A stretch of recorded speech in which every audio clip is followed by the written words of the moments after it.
justification for that. A sovereign nation is in of itself a sovereign nation and is entitled in that state to make the directives and the laws and the policies for that particular nation. Right. But again, President Bush has been led by the neoconservatives. There's a project called the Project for a New American Century that had a couple individuals like Cheney and Rumsfeld and Wolfowitz, and they basically steered and guided President Bush in his foreign policy toward the Middle East. And one thing in particular that they stated is that American leadership is both good for America and for the world.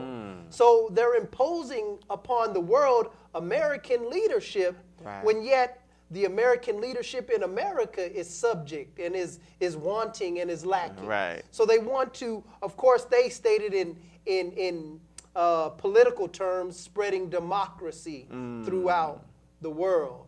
So this is the justification, and they put a very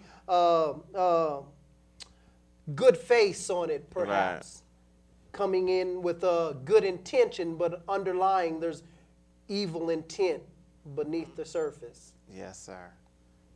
And that's real interesting. And you know, the question that arose in my mind after reading this article, amongst many others, or just my whole thought process with America and how, you know, you pointed to the neoconservatives basically shaping intelligence to justify the move that the Bush administration made in regards to Iraq. Right. And if there were no weapons of mass destruction, which of course there weren't, then there had to be some other sinister reason for them to go into Iraq. And Minister Farrakhan, the Honorable Minister Louis Farrakhan, pointed to the fact that America needs a strategic base in the Middle East. Right. And of course, Iraq, you know, is perfect for that. Right. Now, when you talk about the dynamics of Iraq, of course, you had Shiite, you had Sunni, then you got the Kurds, you had all these different ethnic groups where, of course, the enemy could go in and divide and therefore conquer. Right. But with Iran, you don't have that. That's absolutely that dynamic. right. What would you say about Iran and their dynamic in their country? Well, they are as you stated, they are a Shiite dominated country. And so the sectarian violence that you find in Iraq today, the Shiites against the Sunnis, against the Kurds, the U.S. can't use those types of tactics to try to divide the people, because they have a very, they have solidarity in belief, they have solidarity in the direction that they intend that Iran should go. And so it's going to be very difficult to come against Iran. So it's a lot different in Iran than it is in Iran. So in looking at that, looking at those dynamics, could it be that America's policies to dissuade or to keep the pressure on Iran could be to weaken Iran because they are so unified, knowing that America wants to have that base in the Middle East? You know what I'm saying? Certainly I know and believe those are President Bush's intention. But again, this article states that even though this intelligence report has been laid down, not by one intelligence agency or two or three intelligence agencies, 16 separate intelligence agencies released this report. And so he is going against the wisdom not only of the CIA or the FBI, but all of these intelligence agencies combined.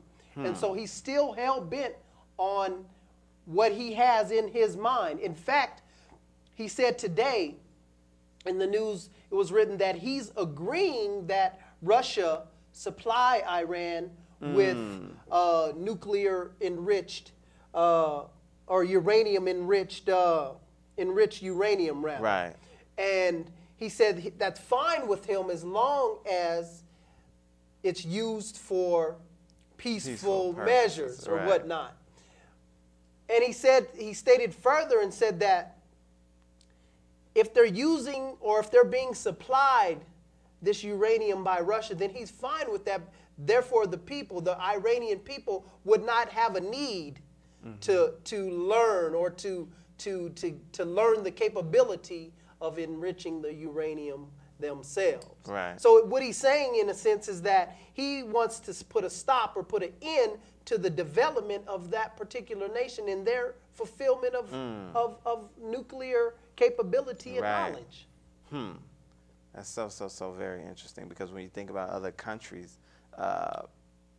Pakistan being the only Muslim nation who has nuclear capabilities, but you got other nations who clearly don't have most favored nation status with the United States, who have nuclear capabilities, such as China, for one, or Pakistan, or India. Now, why is it that you think that they have this absolutely, no nuclear policy against Iran when they don't try and level the same type of policy against a nation like China?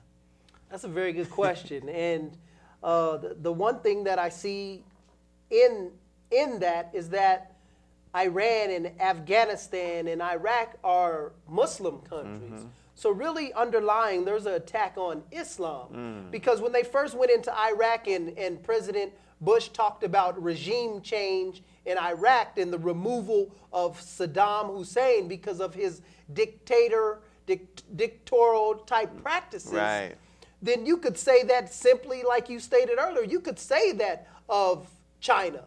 You could say that of other countries that are, in fact, what would be considered communism today.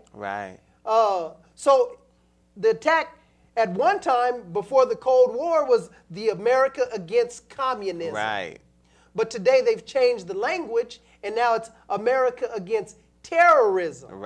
See, but terrorism is a military tactic. That's what terrorism is. So when you paint the broad brush, a very broad brush of a fight against terrorism, that's so broad that encompasses so many things. And so that's a broad war that could never be won. You're fighting against a military tactic.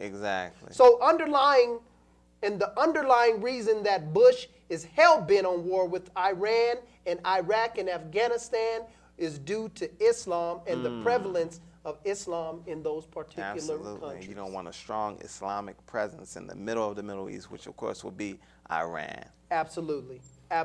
And that just brings up so many different thoughts when you say about terrorism as being a nuclear tactic, because, a young man in a mall in Omaha just committed an act of terror when he shot up a bunch of people, not to mention all of these school shootings that have just occurred, but they never refer to those young white kids who were clearly disturbed as terrorists. But they're absolutely committing acts of terror. That's something that they seem to reserve for people who happen to be Muslims. Yes, sir. Oh, that's absolutely true, brother. And, America is a country that was founded on lies, and there always has been and remains to this very day a double standard in the way that they categorize and the language that they use, particularly with people of color compared to those who are Caucasian or European. Absolutely. Any final thoughts on this particular piece, brother, before we move on? Well, one thing that I found very interesting in this particular article, a few weeks ago it says that Mr. Bush gave a warning that World War III could erupt. And it brings to mind so much, in my mind, the money, the currency that we use in America, the dollar bill.